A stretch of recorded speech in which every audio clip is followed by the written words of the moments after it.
Welcome to the score booster series of Career Power Siliguri. Last video में हमने देखा था कैसे हम क्वेश्चन को ऑप्शन से कर सकते हैं, जहाँ पे मैंने कुछ मिसलेनियस क्वेश्चंस लिए थे वेरियस चैप्टर से। आज भी वैसा ही एक सीरीज होने वाला है ये, जहाँ पे फर्स्ट क्वेश्चन आप लोग देखेंगे वो होगा आपका पार्टनरशिप चैप्टर से। यहाँ पे हम देखेंगे कि ऑप्शन से हम लोग क्वेश्चन को कैसे बहुत जल्दी कर सकते हैं। तो आप लोगों को आइडिया होगा कि हर एक एग्जाम में, बैंकिंग हो, एसएससी हो, रेलवे हो, आपका पार्टनरशिप से क्वेश्चन मिल ही जाता है और आना ही आना है। और उसका जो पैटर्न भी जो होता है ना, वो भी बहुत स्टैंडर्ड पैटर्न है। जो यहाँ पे जो क्वेश्चन है सिर्फ सेम वैसे ही पैटर्न में क्वेश्चन आते हैं। तो आपको आज देखना है कि इसको हम कैसे ऑप्शन के थ्रू कर सकते हैं, ठीक है। लेकिन ये क्वेश्चन शुरू करने से पहले बहुत लोग ऐसे भी हो सकते हैं जिसको पार्टनरशिप के बारे में कुछ भी आइडिया नहीं है, तो उनके लिए बस एक छोटा सा एक बेसिक बोलेंगे, फिर डायरेक्टली हम क्वेश्चन में आएंगे। ऑलराइट, यहाँ पे बोला है अगर दो पर्सन जो कुछ इन्वेस्टमेंट लेके कुछ महीने के लिए कुछ कहीं पे इन्वेस्ट करते हैं पैसा, लास्ट में 1 साल बाद या 2 साल बाद उसका कुछ प्रॉफिट परसेंटेज निकल के आता है, वो आपको दिया हुआ रहेगा as a form of ratio.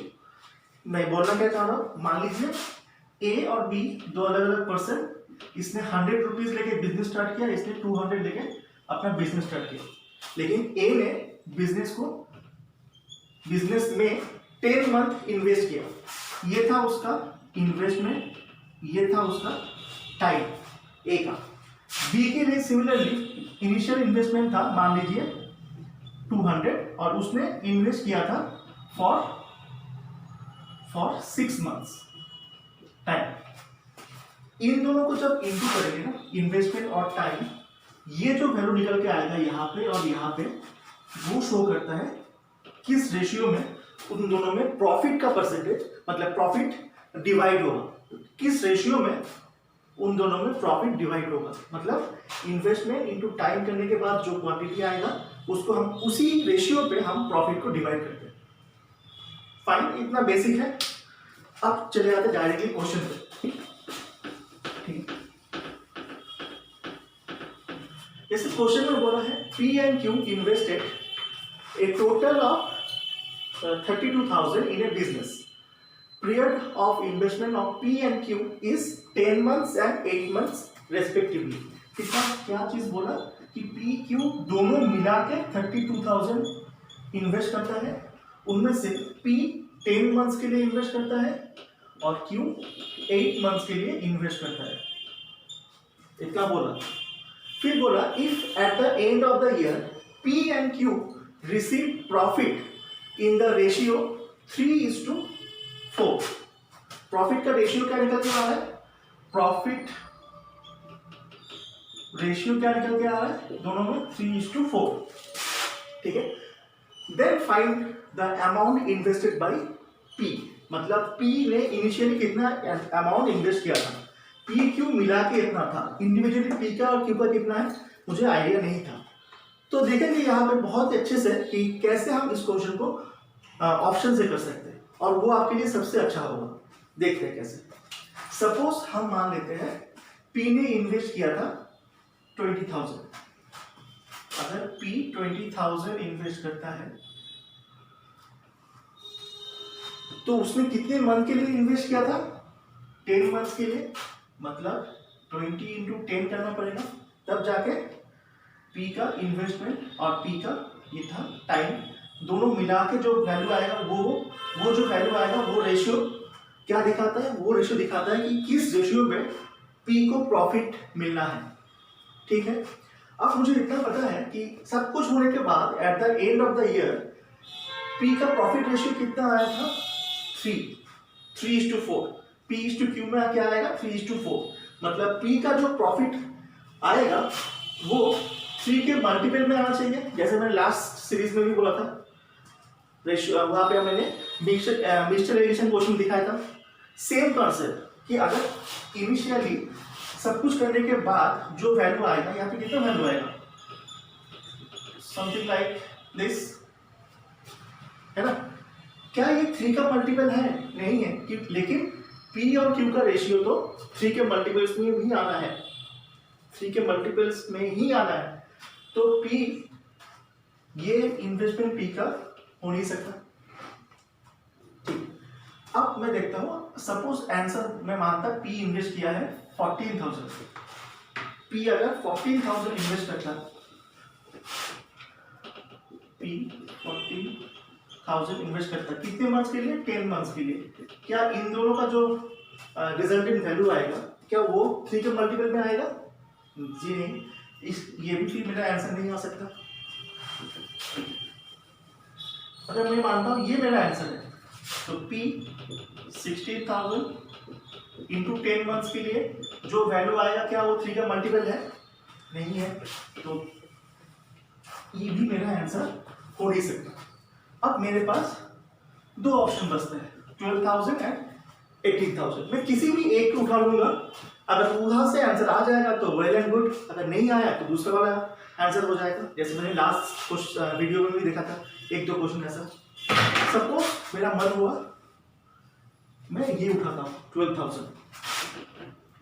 P का इनिशियल इन्वेस्टमेंट 12,000 कितने मंथ्स के लिए? 10 मंथ्स के लिए। ठीक है, तो प्रॉफिट रेशियो में कितना आ जाएगा? ये वैल्यू आएगा अल्टीमेटली P के लिए। देखिए ये 3 का मल्टीपल में है, तो जिस बेसिस पर मैंने ये तीनों को एलिमिनेट किया था उस बेसिस पे मैं इसको एलिमिनेट नहीं कर पाऊंगा। और एक चीज, अगर P 12,000 है तो Q कितना होगा? Q होगा 20,000, ये दोनों मिला के 32,000 होना है। ये 20,000 कितने मंथ्स के लिए होना था? 8 मंथ्स के लिए। कितना निकल के आएगा? इतना। प्रॉफिट रेशियो कितना आया? 12,000 इंटू 16,000। मतलब अगर मैं बोलूंगा Q का जो अमाउंट आएगा वो 4 के मल्टीपल में आना चाहिए, आ रहा है। P का अमाउंट 3 के मल्टीपल में आना चाहिए, सॉरी प्रॉफिट का रेशियो 3 के मल्टीपल में आना चाहिए, तो वो भी आ रहा है। अब इन दोनों का रेशियो करके देख लीजिए, 3:4 आएगा। दैट मीन्स यही मेरा आंसर है, मुझे ये चेक करने की जरूरत नहीं। ठीक है, सिमिलरली अगर आप लोगों को कोई अगर यहाँ से शुरू करता है या किसी को चेक करना है कि यहाँ से आंसर आ रहा है कि नहीं, सेम प्रोसीड्यूर होगा। 18,000 इंटू 10 करके देखेंगे। 18,000 इंटू 10 करके देखने के बाद वहाँ पे तो वो 3 का मल्टीपल में आ जाएगा। अगर P 18,000 है तो Q 14,000 आ जाएगा। अब 14,000 इंटू 8 करने के बाद जो 112 आएगा वो भी 4 का मल्टीपल में आएगा। वेल एंड गुड, बट जब दोनों का पूरा कंबाइन करने के बाद जब रेशियो निकालेंगे तब आप देखेंगे उसका मतलब 112 और 120 का रेशियो कभी 3:4 में नहीं आ सकता। दैट मीन्स ये भी मेरा आंसर नहीं होगा। फाइनली मेरा आंसर है। ठीक है, इतना कुछ टाइम लगा क्योंकि मैंने आपको पहली बार ये समझाया। अब यहाँ से आप इसके बाद से जितना भी ये पार्टनरशिप का क्वेश्चन आएगा जहाँ पे 3%, ये 2% का क्वेश्चन था, PQR 3% का भी क्वेश्चन आता है, वहाँ पे भी आप सेम अप्रोच लगा सकते हैं और बहुत जल्दी क्वेश्चन के आंसर तक आ सकते हैं। Coming to the second question, and ये क्वेश्चन है आपका क्वाड्रेटिक इक्वेशन है जो मेनली आपको दिखेगा बैंकिंग के पेपर में। अब ये जो दो क्वाड्रेटिक इक्वेशन मैंने लिया है बहुत इंटरेस्टिंग क्वेश्चन है, आप लोगों को समझ में आ जाएगा। करने को तो ये क्वेश्चन पर्टिकुलरली करने को सभी कर लेगा, लेकिन कितना टाइम में करेगा वो इंपॉर्टेंट है। वही आज हम देखेंगे कितना शॉर्ट टाइम में हम इन दोनों क्वेश्चन को सॉल्व कर पाए। और यहाँ पे एक अच्छा कॉन्सेप्ट भी सीखेंगे। कॉन्सेप्ट क्या? सपोज आपको दिया हुआ है x² = x। ठीक, आप क्या करते हो x और x काट के बोल देते हो x = 1। ठीक, लेकिन ये कब? ये तब जब x is not equals to 0, ये पहले से गिवन हो। क्यों गिवन हो? क्यों गिवन होना चाहिए? क्योंकि मैं अगर x² = x लिख रहा हूँ और फिर x² / x = 1, तब ना मैं इसको कैंसिल आउट करूंगा।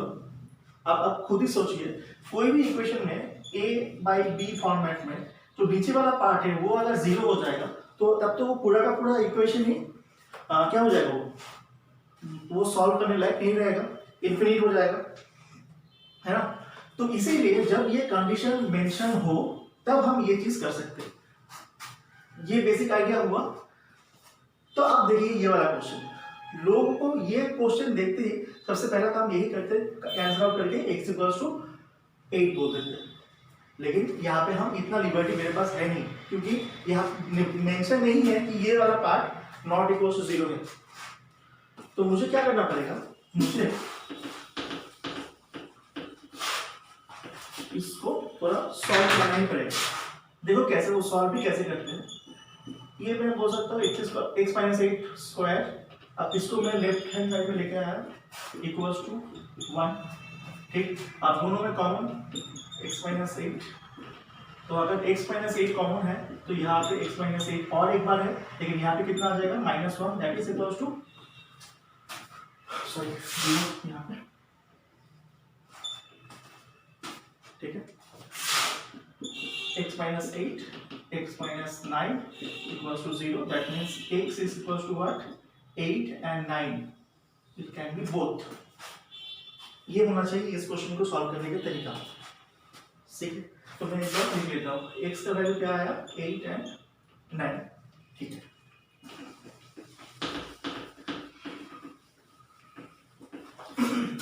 सिमिलरली यहाँ पे भी सेम इक्वेशन है, यहाँ पे भी हम डायरेक्ट कैंसिल आउट नहीं कर सकते। यहाँ पे भी मुझे वही फंडा अपनाना पड़ेगा, इसको हम लिख सकते हैं ऐसे, है ना। फिर y माइनस 7 कॉमन ले लो टोटल से, ये क्या रह जाएगा y minus 7 minus 1 that is 0, तो y कितना आ जाएगा आपका 7 ऐसे, ठीक है। मैं थोड़ा y माइनस 7 इक्वल्स टू 0, यहाँ से मैं बोल सकता हूँ y equals to 7 and y minus 8 equals to 0, यहाँ से मैं बोल सकता हूँ y इक्वल्स टू 8। तो y का वैल्यू कितना निकल के आया 8 एंड 7। मेरा पर्पस क्या होता है क्वाड्रेटिक इक्वेशन में, x और y का जो वैल्यू है उसको थोड़ा कंपेयर करना, कंपेयर करके बोलना कि इनमें से कौन सा रिलेशन वो सेटिस्फाई कर रहा है, यही मेरा काम है। अब देखो x का वैल्यू अगर मैं 8 ले रहा हूं तो y उसके बराबर है एक केस में, बराबर है एक केस में, दूसरे केस में क्या है x y से बड़ा है। तो मेरे पास दो इक्वेशन आया ग्रेटर एंड इक्वल।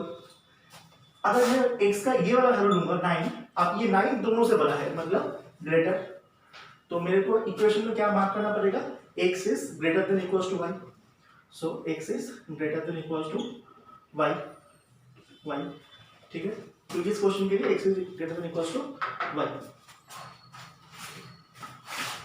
अब सेकंड क्वेश्चन, ये क्वेश्चन तो आपका 2 सेकंड में होगा, 1 सेकंड में होगा, जितना कम सेकंड आपको लग सकता है उतना कम सेकंड रहेगा, है नहीं।